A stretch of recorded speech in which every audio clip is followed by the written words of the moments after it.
Hello and welcome to day 71 of 73. And today I wanted to talk about the mirror principle.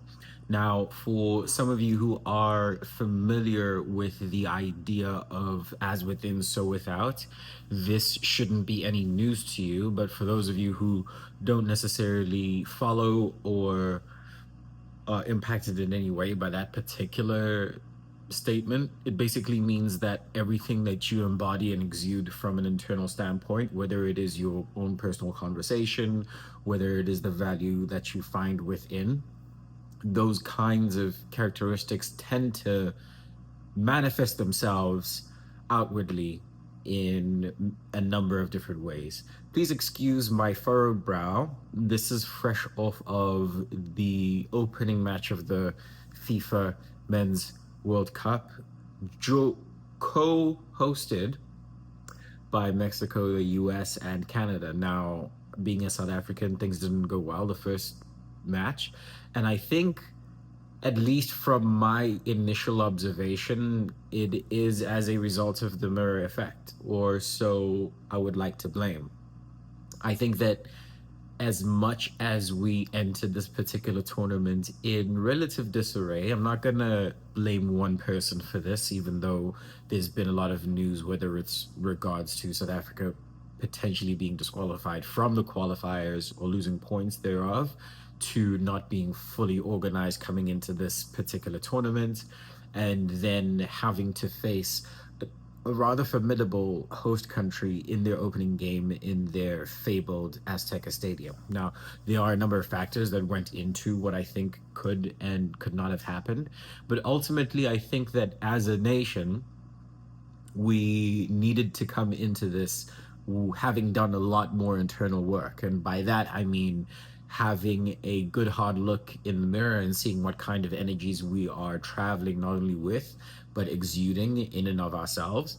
I'm talking specifically about how right now, if you were to ask most individuals from other African countries, they wouldn't have the best things to say about South Africans, in particular, their treatment of, I would say, other nationals from the continent. And so, if you have such a concerted effort in targeting those individuals rather than looking at the baseline problems that haven't been addressed politically over a long time, this can easily be seen as the scapegoat issue. But maybe I am too far removed to be able to speak on it in greater detail. But I am one to pick up energies, and the energy of not being able to treat this with as much sensitivity has, I would say, shown the country, or at least some individuals therein, to be not of the best character. I would solely put it.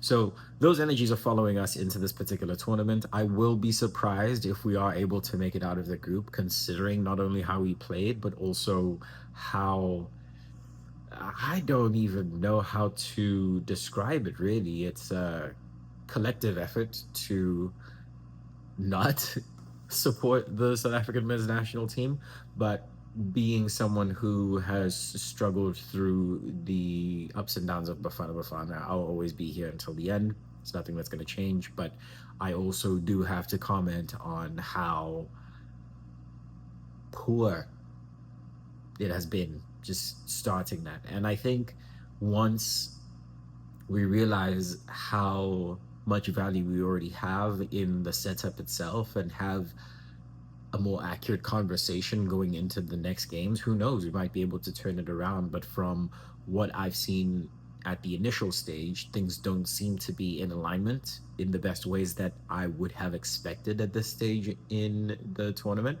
But that being said, we at least have some time to, if we are ready and capable, have a proper soul searching conversation and understand really what happened. Because to have more red cards than shots on target is low-key embarrassing, and I don't know what the end of the spectrum is on the other side. But mirror principle, you exude positivity and confidence from your own camp, and things work out for you, funnily enough. That's what I believe. Thank you for your time.